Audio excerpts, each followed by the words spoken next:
versículo 1 diz assim: ao cumprir-se o dia de Pentecostes, estavam todos reunidos no mesmo lugar.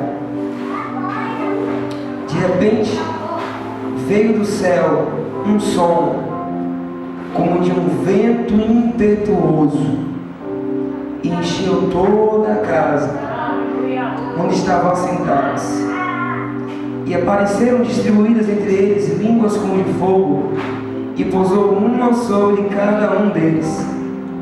Todos ficaram cheios do Espírito Santo e passaram a falar em outras línguas, segundo o Espírito lhe concedia que falasse.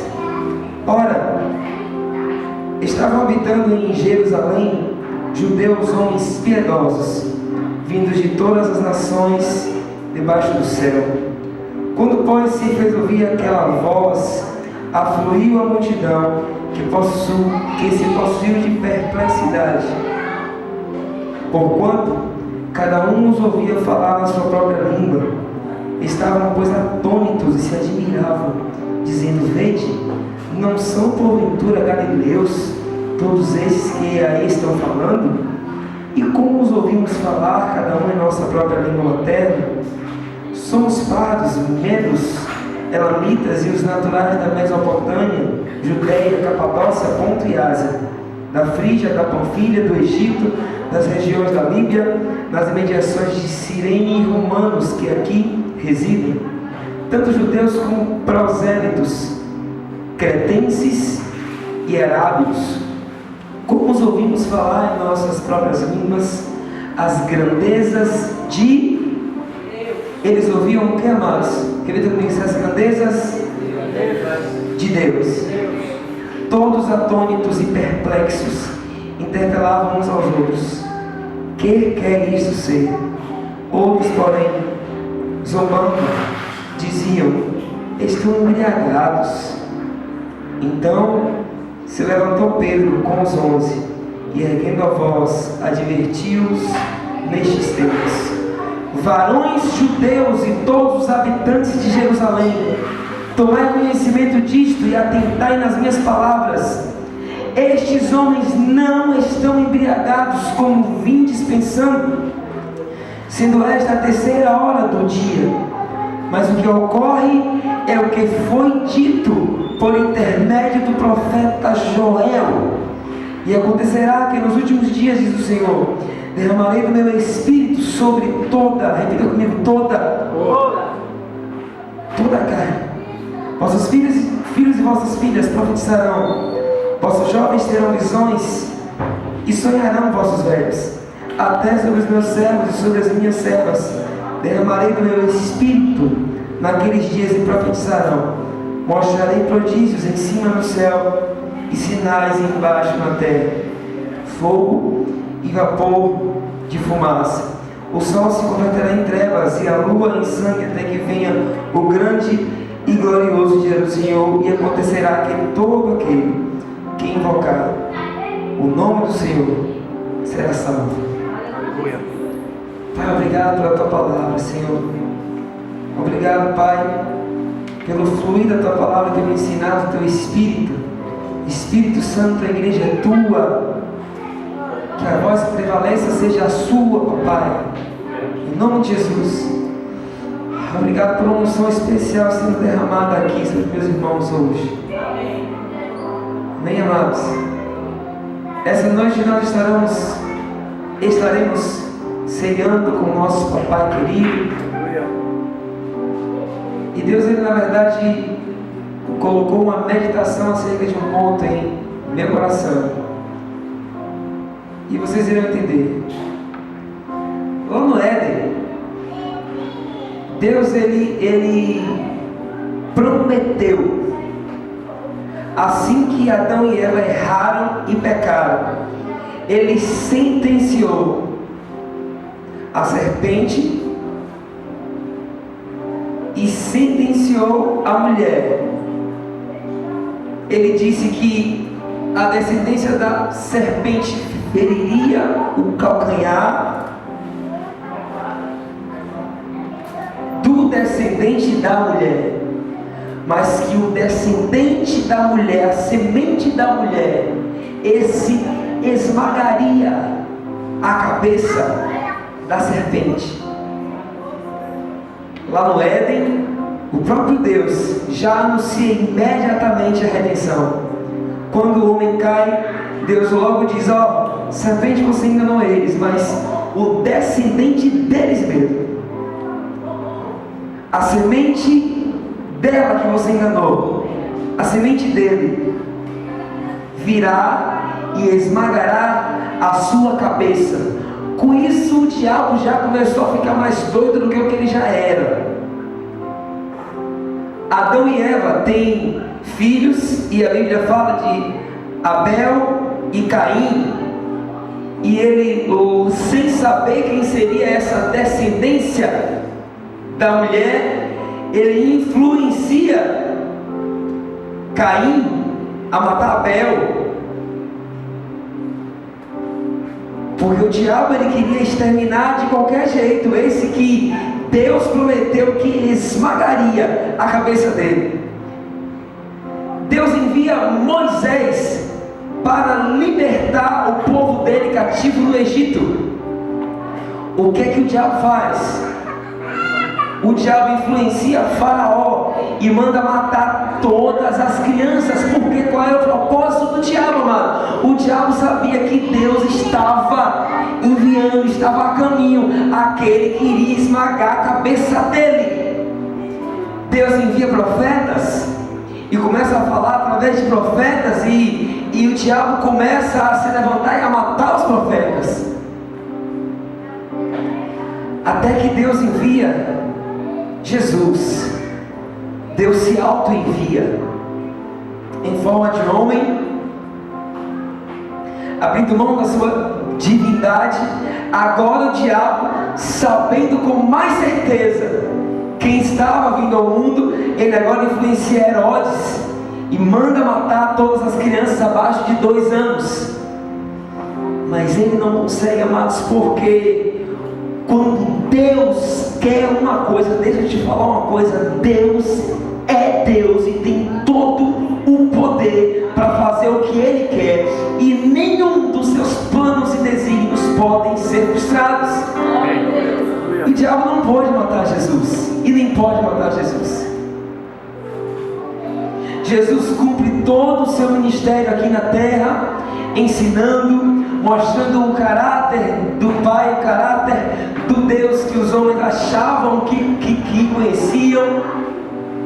E Jesus começa a revelar aqui um caráter bom, imutavelmente bom, de um pai que não mata os seus filhos como os judeus até achavam, um Deus que mata pessoas, não, mas de um pai que morre por amor, um pai que se dá por amor dos seus filhos. Jesus começa a revelar esse caráter. E o diabo tenta a mesma estratégia. Bom, já que é ele que vai esmagar a minha cabeça, então deixa eu matar ele. Só que Jesus, o conhecedor de toda a história, já sabia que o diabo ia tentar matar Jesus. E era exatamente aí que estava a armadilha para o próprio diabo. Porque todos que ele tentou matar não ofereciam perigo direto a ele, mas esse, se ele matasse, era como pisar num campo minado, ia explodir, iria acabar com ele. Foi exatamente isso que aconteceu no Calvário. Jesus se deu em resgate por nós, por toda a humanidade. E antes de ir, Jesus faz a promessa que ele iria para o Pai, não nos deixaria órfãos, mas enviaria um outro Consolador, Paráclitos, Consolador, Espírito da Verdade. Aleluia. Que o mundo não pode receber porque não vê nem o conhece. E ele fala aos discípulos: mas vocês sabem quem ele é, porque ele está no meio de vocês e estará em vós. Aleluia. Jesus promete o Espírito Santo habitando no homem. Amém. Ele falou: estará em vós, porque ele não tinha morrido ainda. O Espírito Santo poderia vir quando ele morresse e ressuscitasse e fosse para o Pai. Amém, amados? Interessante é que lá na antiga aliança isso é tipificado por Elias e Eliseu. Elias, profeta do Senhor, ungido, enviado de Deus, andando sobre a terra, fazendo prodígios, sinais e maravilhas. Eliseu, seguindo Elias, ele pede algo a Elias. Eles já sabiam que Elias seria tomado para Deus, e Eliseu pede a Elias a porção dobrada do Espírito que estava sobre Elias, amém, amados? E Elias, ele diz assim, ó, se você ver, quando eu for tomado, dura coisa você me pediste, mas você vai receber. E olha bem o que acontece.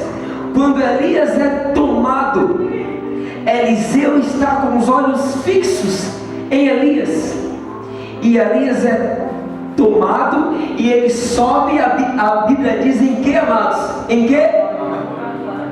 Não. Esse é o ponto. Elias não sobe em carruagem de fogo. A Bíblia diz que carruagens de fogo tomam Elias, e que ele sobe em um redemoinho de vento. Presta atenção nisso aqui. Elias sobe no redemoinho de vento. Eliseu observa, e porque Eliseu viu, ele estava atento para o redemoinho de vento subindo com Elias, os carros de fogo, os cavalos, os cavaleiros e as suas carruagens. A capa de poder cai sobre quem, amados? Sobre Eliseu. Aí está uma tipificação de Cristo, nós e o Espírito Santo. Se nós atentamente olharmos para o Cristo que subiu aos céus, o revestimento de poder vem sobre nós. Aleluia. E que revestimento de poder é esse, irmão? Diga o Espírito Santo. Elias estava tipificando Jesus Cristo. Eliseu tipificava a humanidade, e a capa de poder, o Espírito Santo. Interessante que Elias sobe no redemoinho de vento, e lá em Atos, agora nesse texto, os discípulos estavam reunidos em um mesmo lugar, e ouve-se do céu um som de quê? De quê, amados? De vento impetuoso. O Espírito que arrebatou Elias ali no redemoinho de vento é o Espírito que desce agora com som de vento em Pentecostes, som de vento impetuoso. E a glória enche toda a casa, e todos passam a falar em outras línguas, e é uma maravilha. E o assunto é exatamente esse: oração em línguas. Assim como o diabo, sabendo que o descendente da mulher, a semente da mulher, esmagaria a cabeça dele, ele tentou matar de qualquer jeito. O diabo sabe o quão maravilhoso, que ferramenta poderosa é na vida do crente a oração em línguas. E ele tentou e tenta, desde que a igreja é igreja, ele tenta abafar esse dom, ele tenta envergonhar esse dom, ele tenta calar a oração em língua dos crentes, dizendo que já cessou, dizendo que é meninice, e até usando pessoas em meninices e trazendo desequilíbrio à igreja, etc. Só que Paulo, escrevendo aos Coríntios, falando sobre orar em outras línguas, ele fala que aquele que ora em outras línguas, o seu, o que, amados? O seu espírito ora de fato. Nós somos um espírito, nós possuímos uma alma, nós habitamos em um corpo. Ele fala assim: aquele que ora em línguas, o seu eu verdadeiro, o seu eu eterno, o seu eu que vai estar para sempre com Deus, não é essa voz natural, não. O seu eu, o seu espírito ora de fato e fala mistérios com Deus. A mente permanece, o que ele fala? Infrutífera, mas em espírito fala coisas insondáveis com Deus. Presta atenção agora, eu vou voltar lá para o Éden. Adão estava no Éden, e a Bíblia diz que Deus vinha todos os dias, na viração do dia, conversar com Adão. Agora olha aqui para mim com toda atenção.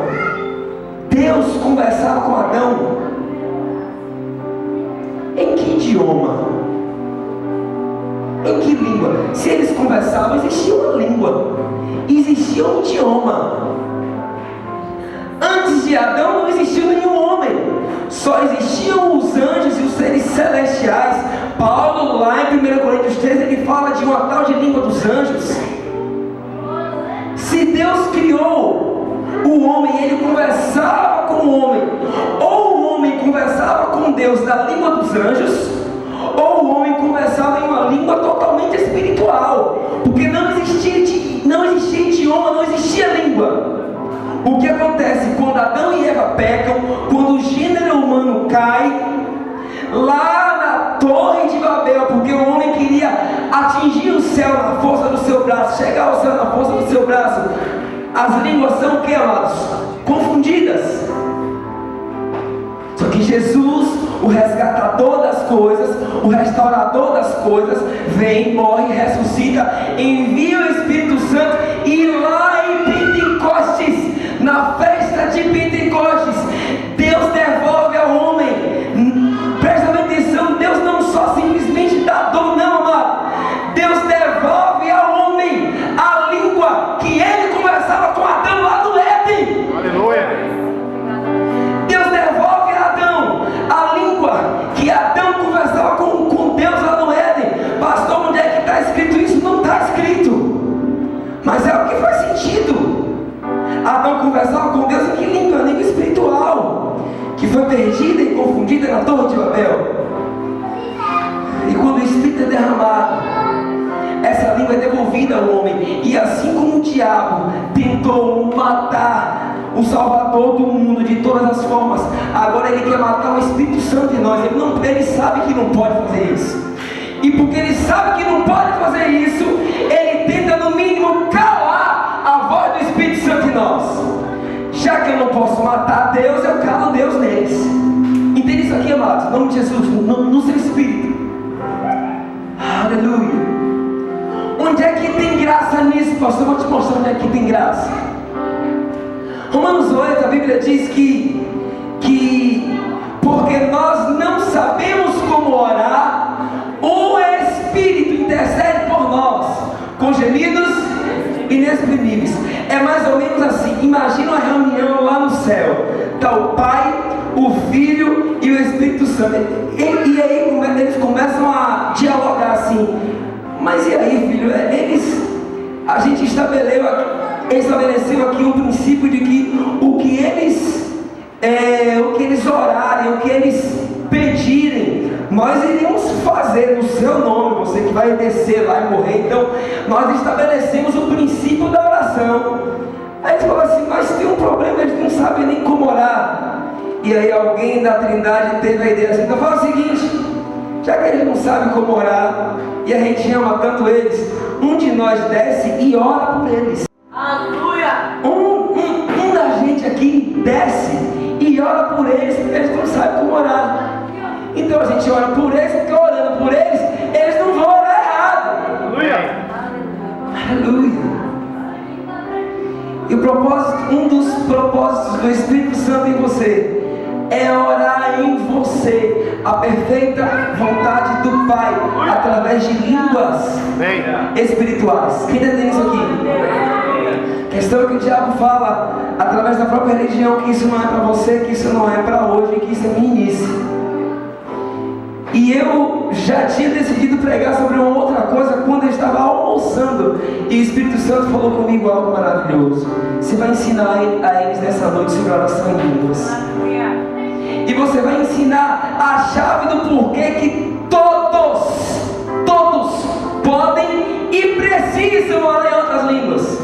Eu falei, uau, Pai, que maravilhoso. É gostoso que a gente recebe uma revelação do Espírito Santo, amados. O Espírito Santo falou assim: as pessoas não oram em línguas porque elas acham que uns oram, outros não. Deus dá a uns e dá a outros não. Presta atenção. Todo mundo aqui, quem crê que tem o Espírito Santo morando dentro? Aleluia. De quem são os dons? Do Espírito. Vamos lá. Onde está o Espírito? Está onde? Fala assim, dentro de mim, com força, com fé. Se os dons são do Espírito, o Espírito está dentro de você. Onde é que estão os dons?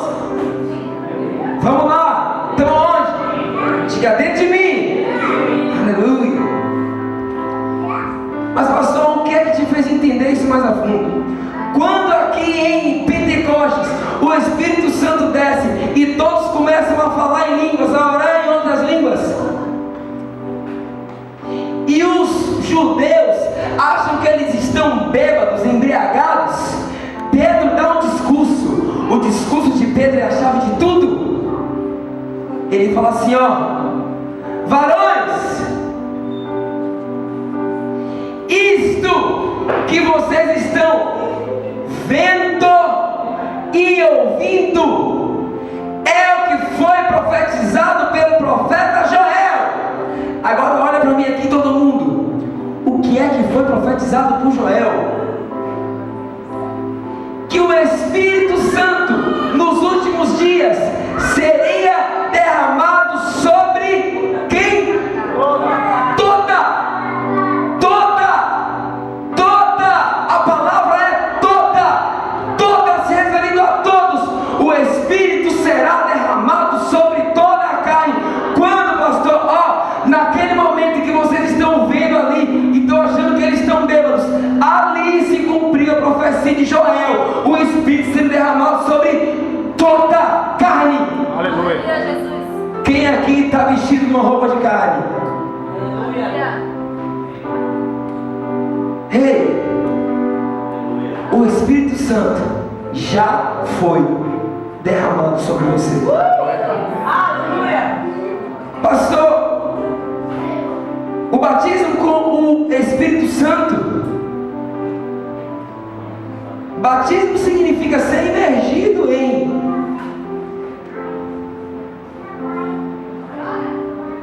Quem crê aqui que já foi imergido no Espírito? Quem crê aqui que o Espírito Santo já entrou em você, já faz morada em você? A profecia de Joel se cumpriu lá em Atos 2, que o Espírito Santo seria derramado sobre toda a carne. Se foi derramado sobre toda a carne, então por que você não ora em línguas? Porque o diabo conseguiu usar a religião para falar, para calar a voz do Espírito Santo em você?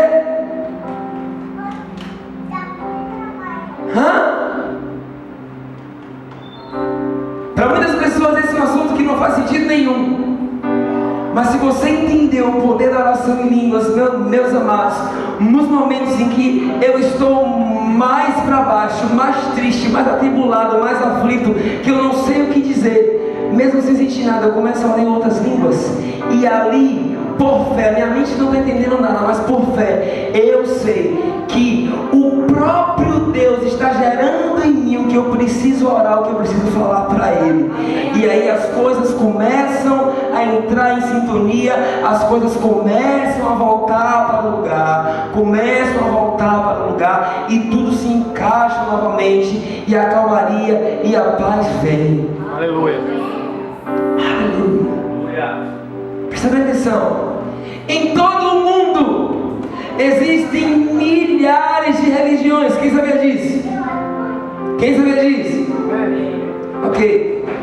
Em todas as religiões do mundo, os adeptos das religiões, nos seus cultos ao seu Deus, eles têm que fazer algo para atrair a presença de Deus. Eu falei isso aqui no início, mas eu vou fechar com isso também.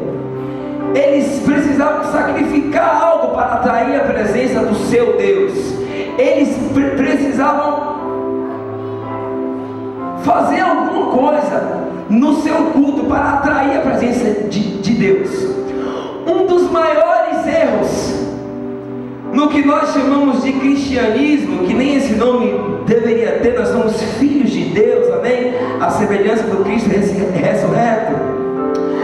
No que nós chamamos de cristianismo, um dos maiores erros que existem é que nós queremos agir como todas as outras religiões do mundo. Nos nossos cultos, fazer algo para atrair a presença, fazer algo para atrair a manifestação. E esse é o ponto que nos diferencia principalmente de toda e qualquer religião no mundo. Enquanto eles precisam fazer algo para atrair a presença, nós já temos a presença dentro de nós. Aleluia. E a consciência do culto muda quando a consciência sobre esse assunto muda. Porque quando nós passamos o culto tentando atrair a presença de Deus, Ele está falando: não me despreze, não, eu estou aqui. Você não é aquele que atrai a presença de Deus. Você é aquele que manifesta a presença de Deus que está em você. Aleluia. Você não foi chamado para atrair Deus, amado. Não, amado. O que te atraiu a Deus foi o próprio amor dele. E o amor dele fez com que Ele mesmo viesse em forma de Jesus, em forma de homem, abrindo mão de toda a sua divindade para morrer por amor de você como um pai apaixonado. E esse amor te trouxe de volta para Ele. E esse amor colocou a presença dele dentro de você. Você não é do que atrai a presença. Você é chamado para manifestar a presença de Deus ao mundo. A presença que já está em você. Quem tem consciência dessa presença? Aleluia. Aleluia. Glórias a Deus.